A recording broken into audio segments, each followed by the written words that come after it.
बिहार पंचायत चुनाव को लेकर के आया पटना हाई कोर्ट का बड़ा फैसला। नमस्कार, इन्फॉर्मेशन देख रहे हैं आप और मैं हूं सानिया आपके साथ।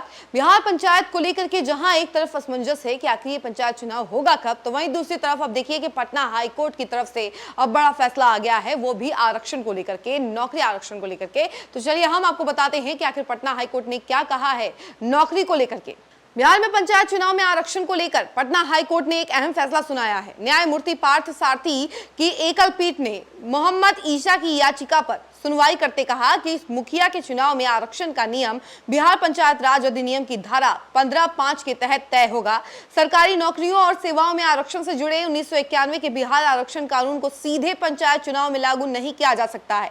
हाईकोर्ट ने सहरसा जिले की ग्राम पंचायत राज सहुरिया के मुखिया मोहम्मद ईशा को पद से हटाने के मामले में यह फैसला दिया है। वहीं कोर्ट ने जाति छानबीन समिति की रिपोर्ट और उसके आधार पर राज्य निर्वाचन आयोग की ओर से निर्वाचित मुखिया को पद से हटाने के आदेश को भी रद्द कर दिया। यह फैसला 31 पन्नों का है और पंचायत चुनाव में आरक्षण की व्यवस्था को लेकर महत्वपूर्ण माना जा रहा है। हाईकोर्ट ने साफ कर दिया है कि सरकारी नौकरी में आरक्षण और चुनाव में आरक्षण दो अलग अलग विषय है। दोनों के लिए कानून और उसका उद्देश्य अलग है, इसलिए सरकारी सेवाओं के लिए बनाए गए आरक्षण कानून को पंचायत चुनाव में उसी तरह लागू नहीं किया जा सकता है। अदालत के मुताबिक 1991 का बिहार आरक्षण कानून मुख्य रूप से राज्य सरकार के अधीन पदों और सेवाओं में आरक्षण से संबंधित है। पंचायत चुनाव में इस कानून की भूमिका सीमित है। इसका इस्तेमाल यह पहचानने के लिए किया जा सकता है कि कौन कौन सी जातियां पिछड़ा वर्ग की श्रेणी में आती हैं, लेकिन चुनाव में आरक्षण तय करने के लिए इसका सीधे इस्तेमाल नहीं किया जा सकता है। वहीं हाईकोर्ट ने साफ शब्दों में कहा है कि मुखिया के चुनाव में आरक्षण के लिए बिहार पंचायत राज अधिनियम 2006 की धारा 15(5) लागू होगी, यानी पंचायत चुनाव से जुड़ी आरक्षण के मामलों में इसी कानून को आधार माना जाएगा।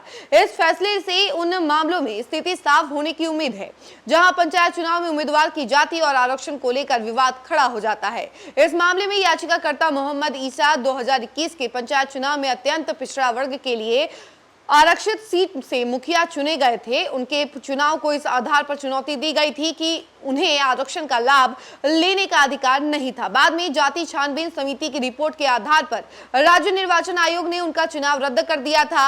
हाईकोर्ट ने इस कार्रवाई को सही नहीं माना और संबंधित आदेशों को निरस्त कर दिया। कोर्ट ने कहा कि बाद की समिति की रिपोर्ट में पहले की जांच और निष्कर्षों को उचित तरीके से ध्यान में नहीं रखा गया था। मामले में जाति छानबीन समिति की 28 मार्च 2025 की रिपोर्ट और उसके आधार पर राज्य निर्वाचन आयोग की कार्रवाई को चुनौती दी गई थी।